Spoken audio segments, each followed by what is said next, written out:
El gobierno invisible que te gobierna, que no conoces pero que sabes que existe. Que incluso en la más liberal de las democracias no es elegido, que incluso en el gobierno más rotativo permanece, que incluso en los países más multipartidistas sigue en el poder sin importar quién gane la elección. No estamos hablando de grandes conspiraciones, sino de algo muy mundano y que ya existe desde hace miles de años. Conócelo, el poderoso y discreto Deep State, o Estado Profundo en portugués. Frecuentemente, mucha gente habla del Deep State por aquí y del Deep State por allá. Parece un guión de misterio y conspiración, pero no lo es. Es algo más sencillo de lo que la gente imagina, pero no por eso menos influyente y poderoso. Pero antes de que veamos eso, no olvides suscribirte al canal y compartir el video con todos los que conozcas. Síguenos también en Instagram y Telegram para conocer las novedades del canal. Tu apoyo es muy importante para que el canal Geopolítica Mundial siga existiendo. Soy Geopolítica Mundial y este es mi canal.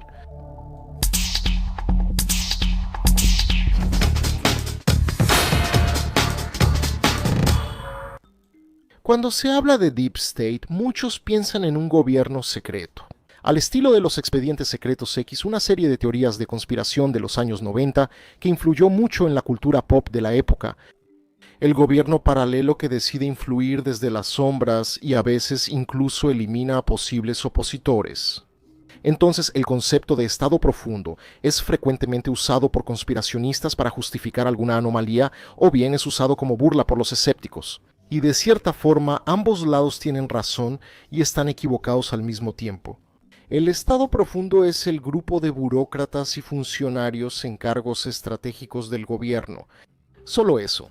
Pero no subestimes ese solo eso, porque ese solo ya es mucho. Y por ser empleados públicos no son elegidos a través de procesos electorales. Y por estar en cargos estratégicos, tienen el poder de hacer que la máquina pública funcione o se detenga. Por llevar mucho tiempo y haber adquirido mucha experiencia y redes de contactos, tienen mucha influencia. Y por ser burócratas no llaman la atención pública. Y el problema es que no puedes simplemente reemplazarlos. No lo digo solo por el capital social y político que tienen con sus conexiones y redes de contacto, sino porque son ellos quienes conocen los detalles administrativos del Estado. Imagina si en cada elección el presidente del país en cuestión, por ejemplo, Brasil tendría que modificar toda la administración de la Policía Federal, Instituto Brasileño del Medio Ambiente y de los Recursos Naturales Renovables o el Banco Central. La máquina pública perdería por lo menos un año solo seleccionando nuevos empleados y otro año más poniéndolos al tanto de la situación. Y aún así, mucha información y datos se perderían durante esa transferencia y, eventualmente, todo el mandato de ese gobierno acabaría perdido por el tiempo. Entonces no hay mucho que hacer. Debes convivir con el Estado profundo. Los líderes del gobierno a veces reemplazan a miembros del Estado profundo. Pero todo ese sistema simplemente no es posible de hacer, es algo irreal. Y todos los países tienen esa casta de funcionarios administrativos desde dictaduras hasta la más liberal de las democracias. Desde países pequeños hasta los más grandes, ya sea en tamaño territorial, economía o población, ellos son lo que podemos llamar una fuerza inevitable de la geopolítica. No porque sean parte de algo que fue planeado como una conspiración, sino porque son una consecuencia de la propia existencia del Estado. La burocracia siempre va a existir, porque es la que organiza los números, los datos, la fluidez y la dinámica del Estado. Claro que cada país tiene su propia burocracia y distintos niveles de eficiencia. Entonces, ese Estado profundo tendrá formas diferentes en cada país. Esos funcionarios permanentes organizan el Estado y, sin ellos, no importa qué tan bueno sea el presidente, el rey, el primer ministro, el emperador o cualquier otra cosa, no va a poder gobernar. Bueno, si ellos quieren obstaculizar al gobierno, también van a poder hacerlo. Tampoco confundas el Estado profundo con las élites de un país. Aunque en algunos casos puedan llegar a tener alguna relación, son cosas diferentes. La fuerza del Estado profundo y de esos burócratas es tan grande que no es raro que ellos conquisten a sus propios conquistadores. En el antiguo Egipto, el Estado profundo serían los escribas y ciertos sacerdotes. En China, Hasta la revolución de 1911 mandaban mandarines y eunucos, y, de cierta forma, ellos fueron responsables de que esas dos civilizaciones duraran tantos miles de años. Cuando el antiguo Egipto fue conquistado por los nubios, hicsos, asirios y, incluso después, por los griegos, la herencia cultural y civilizacional de los egipcios no fue borrada gracias a los escribas. Los invasores extranjeros, al tratar con Egipto, que era una nación extremadamente compleja, tan pronto como conquistaban la región, se veían bajo una enorme presión. ¿Cómo administrar una sociedad tan desarrollada en un territorio tan complejo? ¿Dónde se producían los alimentos? ¿Dónde se almacenaban? ¿Cuánto tiempo durarían las reservas de comida? ¿Cuántas personas iban a ser alimentadas? Todo eso era muy difícil de saber, y solo los escribas que controlaban los documentos y los registros oficiales conocían esos números y entendían esa organización. Matarlos, encarcelarlos o alejarlos implicaría administrar esa región a ciegas, lo cual es inviable. Los conquistadores depusieron a las élites, pero conservaron a los escribas, quienes controlaban la columna vertebral del imperio. Así lograban, poco a poco, digamos, egiptizar a los extranjeros, eventualmente imponiendo normas burocráticas de comportamiento y protocolos que debían seguirse. Entonces, en cuestión de tiempo, los conquistadores extranjeros estaban en realidad siguiendo los ritos y el modo de vida de los egipcios. Persia antigua. El sistema de administración pública de los aqueménidas era tan eficiente que solo los administradores y burócratas persas podían ver y entender todo lo que sucedía dentro del imperio, que en su época era el más grande del mundo. Por lo tanto, era una tarea enorme, sobre todo en una época sin telecomunicaciones. Las élites de la nobleza militar preferían centrarse en la guerra y dejaban esos asuntos delicados a otros. Tan eficientes eran los burócratas persas que solo ellos podían hacer funcionar el territorio imperial. Burócratas, excepto Egipto, donde pese a la conquista persa, su estructura estatal era autónoma dentro del imperio persa, lo que hizo que cuando las tropas de Alejandro Magno y su imperio helénico conquistaron Persia, terminaran teniendo que mantener ese cuerpo de burócratas para poder mantener la economía y la producción del recién conquistado imperio persa. Y al igual que en Egipto, los griegos con el paso del tiempo empezaron a seguir cada vez más los rituales persas. De modo que, años más tarde, era motivo de queja entre algunos miembros de la élite griega, ya que Alejandro y su cúpula cada vez parecían menos griegos y más persas. Lo mismo también lo veríamos con China, como dije antes, en este caso con los eunucos y mandarines. El imperio chino y su territorio eran tan vastos que los conquistadores, para poder disfrutar de las conquistas, tenían que mantener a los burócratas chinos si querían obtener algún beneficio de esa conquista. Había muchísima gente, un territorio continental, una enorme variedad de diversidad cultural y los nómadas del interior de Asia, los tradicionales conquistadores de China, por nunca haber administrado grandes poblaciones en una extensión tan vasta de tierras, no tenían ninguna experiencia en administración pública. Eran expertos en guerra, pero conservar lo conquistado era distinto. Entonces, para no fracasar, mantenían la estructura de funcionamiento del Estado o su deep state los burócratas chinos.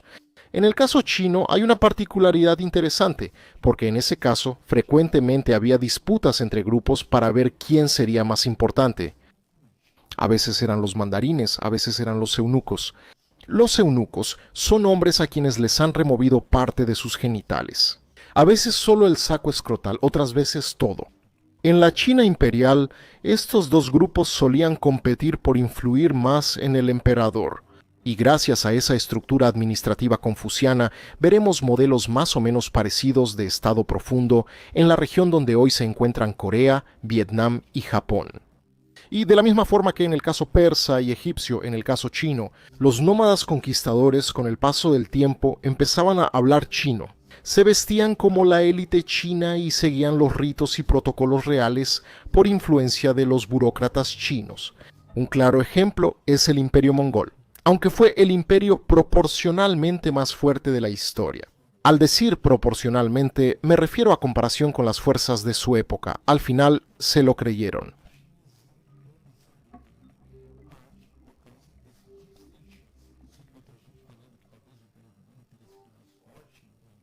Lo que quiero decir cuando hablo de proporcionalmente de nuevo es en comparación con las demás fuerzas de su época. En la época del Imperio Romano, la diferencia entre el Imperio Romano y el Imperio Parto o el Imperio Sasánida, que no eran más que variaciones del Imperio Persa, no es tan grande. La diferencia de fuerza se inclinaba hacia el Imperio Romano, es cierto, pero por muy poco. De hecho, en las veces que ambos imperios se enfrentaron en guerra, los persas salieron ganando en la mayoría de ellas. Pero, en términos mundiales, el Imperio Han en China, que existió en gran parte durante la misma época que el Imperio Romano, tenía cifras que superaban a los romanos, por mucho, ya fuera en población, producción económica e incluso con una ventaja relativa en el nivel tecnológico británico. Por más fuerte que fuera, siempre hubo cierto equilibrio relativo con el Imperio francés o con el Imperio ruso. O peor, cuando surgió el Imperio alemán, que superó a los británicos. Entonces la ventaja británica era pequeña si se comparaba con las demás potencias de su época, pero en el caso mongol no. En la época de Gengis Khan no había ninguna nación o imperio que se acercara mínimamente al poderío mongol. E incluso ellos terminaron siendo conquistados por el pueblo al que habían conquistado, los chinos. Gracias a los burócratas que son el Estado profundo, di 3 ejemplos, Egipto antiguo, China y Persia, solo para mostrar que no estamos hablando de algo reciente, sino de algo milenario. Hubo muchos otros ejemplos en la historia. Como mencioné al inicio, todos los países tienen o tuvieron su propio estado profundo. En la Italia renacentista, el Consejo de los 10 en Venecia, del siglo XIV al XVII, es otro ejemplo. Secreto de la República de Venecia, creado inicialmente para lidiar con amenazas de conspiración interna dentro de la República, pero que sin embargo con el tiempo adquirió poderes casi absolutos, operando de manera secreta y discreta y controlando aspectos significativos de la política veneciana, frecuentemente sin la supervisión del Senado o del Duque. Pero ahora tenemos los días actuales, que es lo que nos interesa, y aquí tenemos aspectos que no existían en la antigüedad, porque ahora, con el aparato estatal siendo mucho más grande que en cualquier otro periodo de la historia, ese estado profundo se ha vuelto mucho más fuerte que nunca. Súmale a eso el poder de los medios y de las nuevas tecnologías. Aquí las cosas toman un aire conspiracionista, tipo los expedientes secretos X, porque es real, pero no del todo. Y con el periodo posterior a la Segunda Guerra Mundial y los cheques en blanco que se dieron para los presupuestos militares de investigación y de inteligencia, o sea, de espionaje, eso se llevó a proporciones mayores y mucho más eficientes de lo que existía hasta entonces.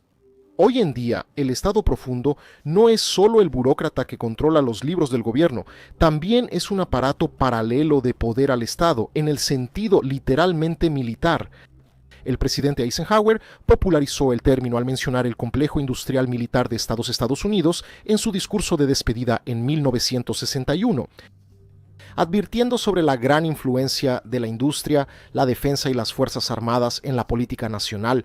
Vengo a ustedes con un mensaje de filtración y despedida. Nos hemos visto obligados a crear una industria armamentista permanente de enormes proporciones. Los consejos de gobierno debemos cuidarnos contra la adquisición de influencia injustificada, ya sea buscada o no buscada, por el complejo militar industrial. Nuestra organización militar hoy en día tiene poca relación con la que conocieron cualquiera de mis predecesores en tiempos de paz, o incluso por los combatientes de la Segunda Guerra Mundial o Corea. El auge del poder mal dirigido existe y persistirá. Nunca debemos permitir que el peso de esta amenaza ponga en peligro nuestras libertades. Solo una ciudadanía alerta y bien informada puede asegurar una integración adecuada. Puede obligar a mantener el equilibrio adecuado entre la vasta maquinaria de defensa y nuestros métodos y objetivos pacíficos para que la seguridad y la libertad prosperen juntas. Hace muchos años hice aquí un video sobre la Operación Gladio, que es literalmente un caso de estado profundo. Dejaré el enlace como comentario destacado para que lo veas después.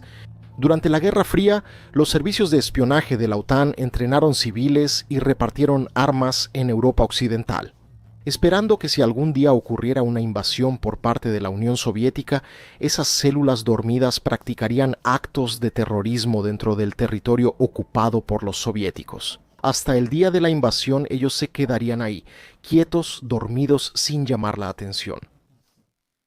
Parecería el guión de una película o de una serie si no fuera por el hecho de que todo esto fue documentado oficialmente. La invasión soviética nunca llegó, pero esa red de civiles y militares nunca fue, por otro lado, desmantelada, al menos no oficialmente. Tal vez fue abandonada, ignorada o incluso aún exista, no tenemos cómo saberlo.